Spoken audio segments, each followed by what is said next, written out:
এই বাবু, শুনছিস?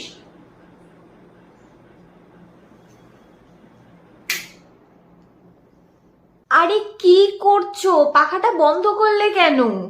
বলি, শীতকাল পড়ে গেছে, তুই এখনো পাখা চালাচ্ছিস? এরপর যদি ঠান্ডা লাগে, জ্বরজারি হয়, সেই তো আমাকেই ভোগ করতে হবে, আমাকেই সবকিছু সামলাতে হবে। তখন কি করবি তুই? সামনে পরীক্ষা, এদিকে মহারানী চাদর গায়ে দিয়ে পাখা চালিয়ে ঘুমোচ্ছে। যদি শীত কি লাগে, তাহলে তুই আবার পাখাটা চালাচ্ছিস কেন?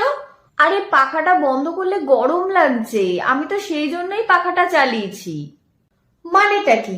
এই তো দুদিন আগে ফেসবুকে পোস্ট করছিলি, কত আনন্দ করে তুই বললি উইন্টার ইজ কামিং, তাহলে এখন আবার পাখা চালাচ্ছিস কেন তুই?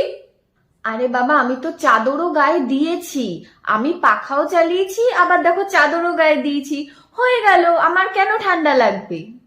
মোদ্দা কথা হচ্ছে, মাই সারা জীবন ভুল, ঠিক আছে? যদি একবার ঠান্ডা লাগে, তখন কিন্তু বারবার করে বলবি না যে মা আমাকে একটু আদা চা করে দাও, আদা চা করে দাও, তখন কিন্তু আমি কিচ্ছু করতে পারবো না, এই আমি বলে দিলাম তোকে।